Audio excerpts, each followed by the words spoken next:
For 5 centuries, the crossroads of Europe and Asia has been known as Istanbul. Once, it was called Constantinople.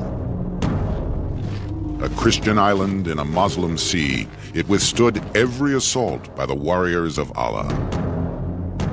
In 1453, the Sultan besieged the city with a new army, men sworn to lay down their lives for him. An army of slaves, they were the sword of Allah and the scourge of Christendom.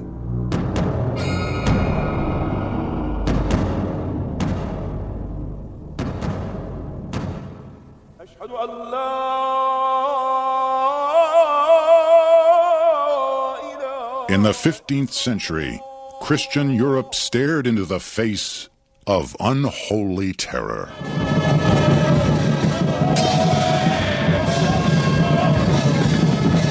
Rising out of Asia Minor like a whirlwind, the Ottoman Turks stormed into Eastern Europe. City after city fell, Christians trembled, and the Pope called for a new crusade against the heretics of Islam.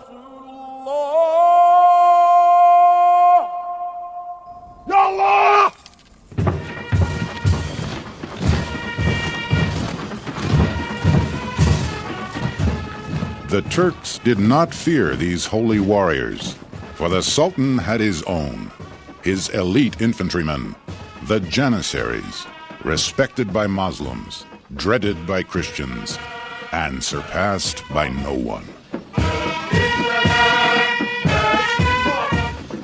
Bukri Haydar was a Janissary, a slave, the personal property of the Sultan. Islamic law forbade enslaving Muslims, but not infidels.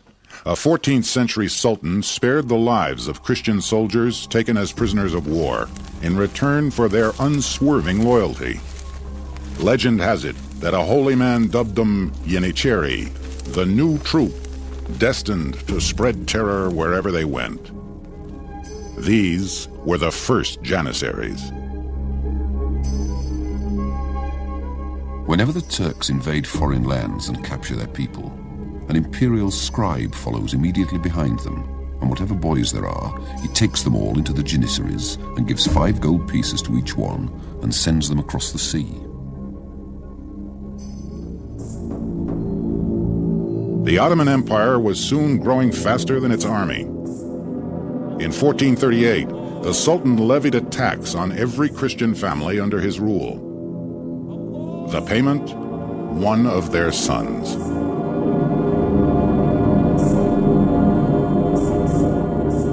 Every 5 years, the Sultan's representatives scoured the countryside to collect the tax.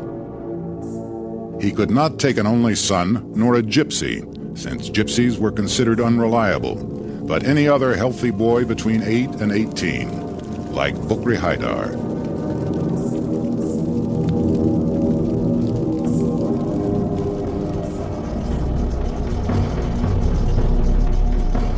From their Balkan villages, 2,000 recruits were marched hundreds of miles to the Sultan's court.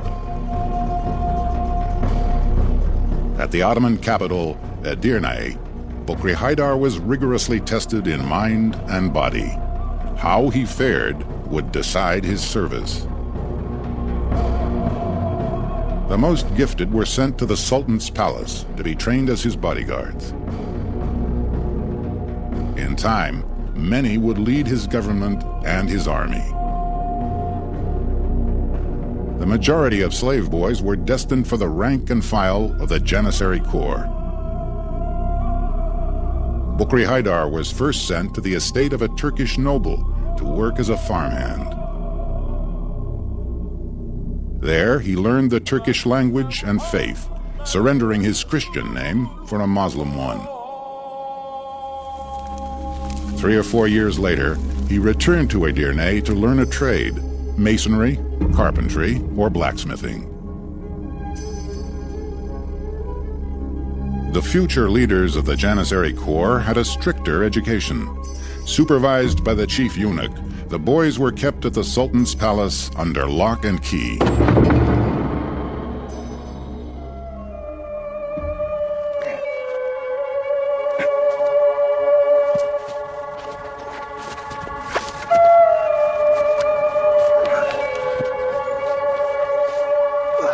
For cadets like Bukri Haidar, training could continue for 8 hard years. Wrestling, weightlifting, swordcraft, lance throwing, horsemanship, and archery.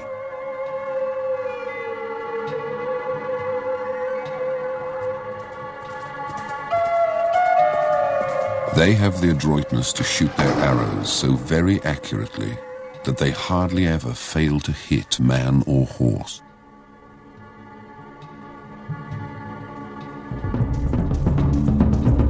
In 1444, alarmed at the spread of the Muslim Empire, the Pope declared a holy war. Against the Crusaders, Bukri Haidar would put his long education to the test. At the Black Sea port of Varna, Christianity and Islam met in battle. The Christian leader, the King of Hungary, formed his lines. On his right, mercenaries and French knights. On his left, soldiers led by Vlad II, the father of Count Dracula. Across the field, the Sultan likewise placed himself in the center with his trusted Janissaries. The Janissaries before him, and behind them the camels, and a trench is made up all around, and a rampart heaped up next to it.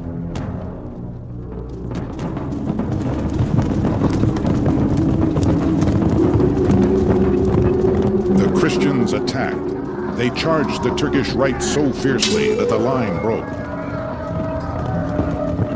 On their left, the Turks counterattacked just as hard.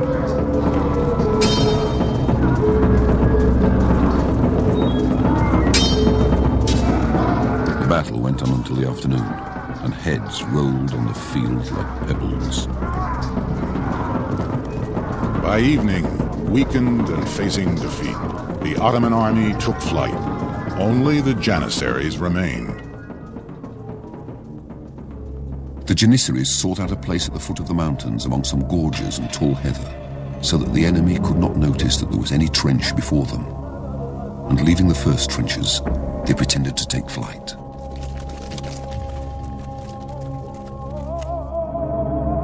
As the Hungarian king pressed on, one of his generals tried to stop him. You don't want to fight the archers in the hills, for they will kill your horses and your men will be lost.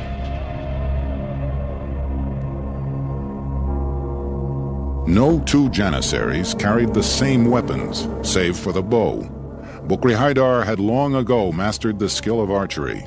From far off, his arrows rained down on the Crusaders.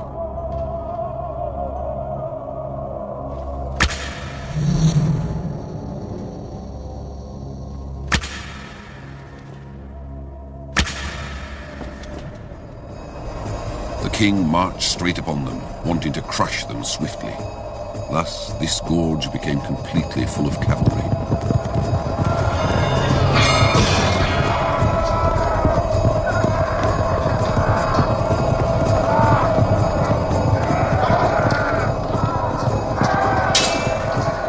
Then, leaping out, the Janissaries beat them and killed them as they wished. In the thick of the fight, Bukri Haidar faced a resplendent knight. This Janissary, having noticed the fine armor and the feather and clasp on his helmet, cut off his head and brought it before the Sultan, and throwing it before him said, "Fortunate lord, here is the head of some famous enemy of yours." It was the King of Hungary. The Janissaries had routed the Christians, but the casualties were so terrible that the Sultan vowed, "May Allah never grant me another such victory."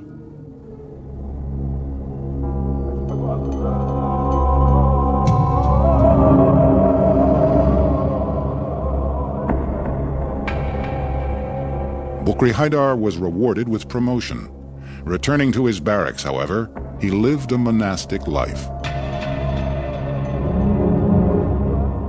As a slave, he was forbidden to drink, gamble, or marry. All his time was spent training for war. Better prospects would come only by distinguishing himself before his master, the Sultan. They have their task in common. At night to lie near the Sultan and take the night watch silently. Rain or snow, winter or blizzard, each must remain in his place. Each night 50, and 100 when necessary.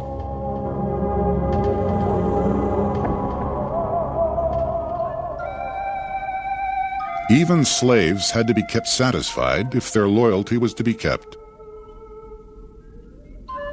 Bukri Haydar received an allowance for weapons, a bonus whenever a new sultan took power, and his regular wages.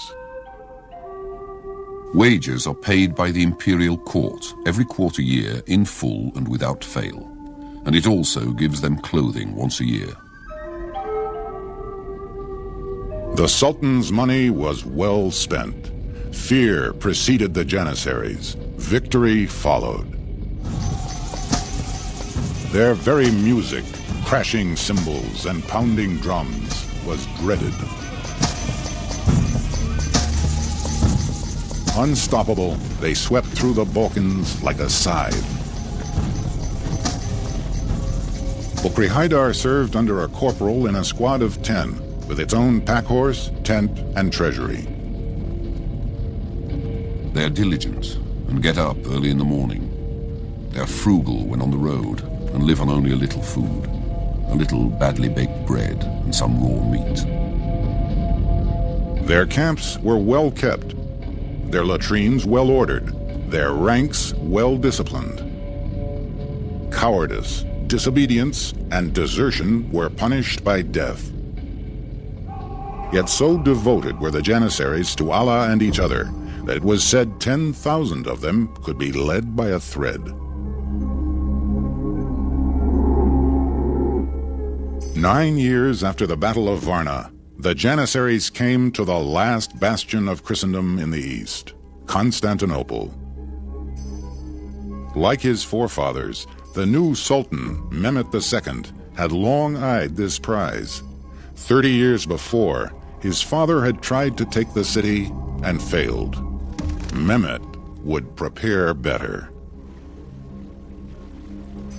In March 1452, Mehmet Bey the Turk set about building a fine castle 6 miles from Constantinople, towards the mouth of the Black Sea. It had 14 towers, of which the 5 principal ones were covered in lead and very strongly built. And it was made for the express purpose of taking the city of Constantinople. Towering over the straits of the Bosphorus, this citadel blocked any ship from sailing into Constantinople. The Turks called their new fortress the Throat Cutter. Surrounded and outnumbered, the defenders of Constantinople placed their trust in a double wall, 100 feet wide, surrounded by a moat. Against the Turks, it had always proved impregnable. By sea, the city was protected by only a single wall, but it too was unapproachable. A heavy iron chain, slung across the narrow stretch of water called the Golden Horn, sealed off the harbor from Turkish vessels. On April 2nd, 1453, the first troops came into sight of Constantinople. The Sultan approached and placed his forces so that they extended from one sea to another. On a hill near the city, the Sultan made his camp, ringed by thousands of his warriors. The ground was completely invisible, being covered with Turks, particularly the Janissaries, who were the fiercest of all the Turkish soldiers.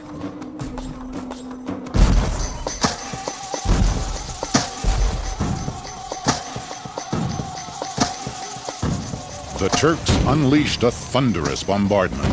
Huge chunks of the city's walls collapsed. Under cover of darkness, the defenders rebuilt them. The Turks fared no better by sea.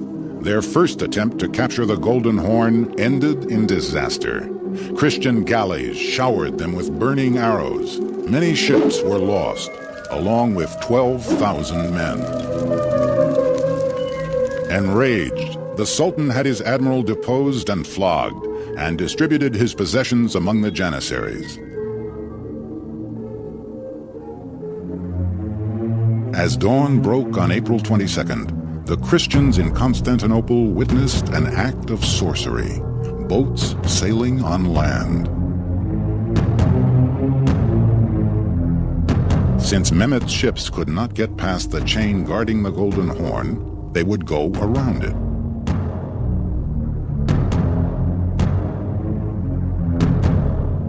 With horror, the Christians watched as the Turkish fleet slithered into their harbor.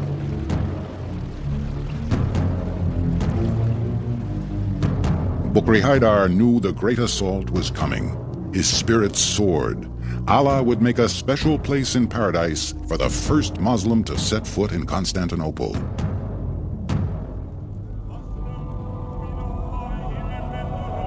All night, the Janissaries prayed and celebrated. 1 hour after dark, the Turks began to light a terrifying number of fires, much greater than they had lit on the 2 previous nights. But worse than this was their shouting, which was more than we Christians could bear.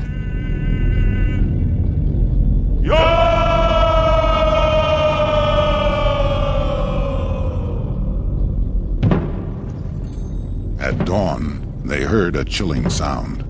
The Janissary musicians beating out the march of attack.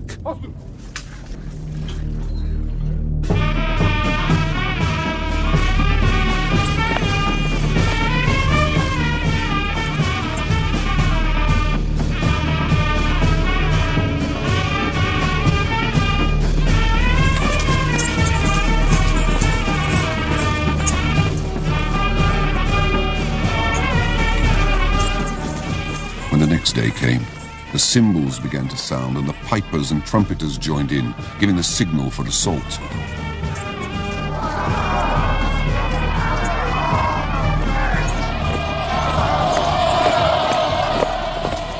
After several hours of desperate fighting, the first wave gave up, exhausted. The Sultan turned to his Janissaries. My Janissaries, my children, you have shown your bravery wherever I have campaigned. Now, it is through you that the city will be captured. All now hung on them. They advanced, not rushing like the others, but keeping their ranks in perfect order in the face of arrows and stones, unbroken, undaunted. The Sultan himself rode out with a great array of troops. He chose to fight in front of the breach in the walls with a contingent of brave young Janissaries, and there were more than 10,000 of them, fighting with the courage of lions. Vying for glory, the Janissaries hacked their way through the breach. Christians were pitted against the Christian-born, now fighting for Islam. The cry went up, "The city is taken."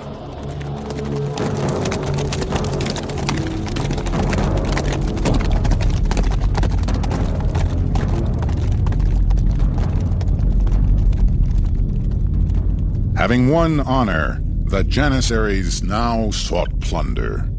Decades later, the Turks would still refer to men who owned wealth above their station as one who took part in the siege of Constantinople. The Sultan moved the Ottoman capital to Constantinople, renamed it Istanbul, and ushered in a golden age for the empire.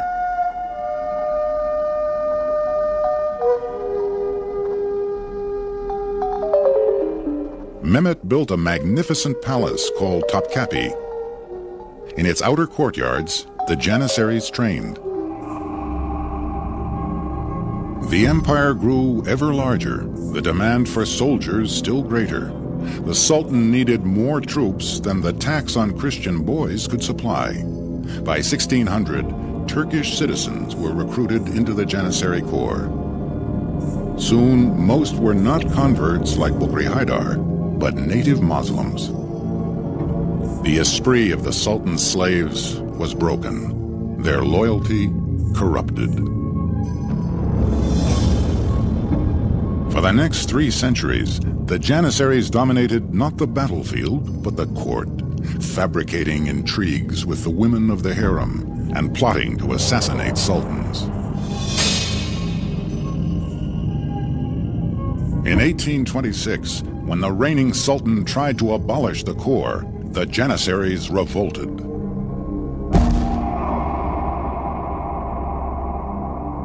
The sultan retaliated by wheeling his cannon up to their barracks and opening fire. Most of the Janissaries were killed. The rest were taken to the public square and executed. What the sultan had created, he destroyed. An army of slaves serving no one but him.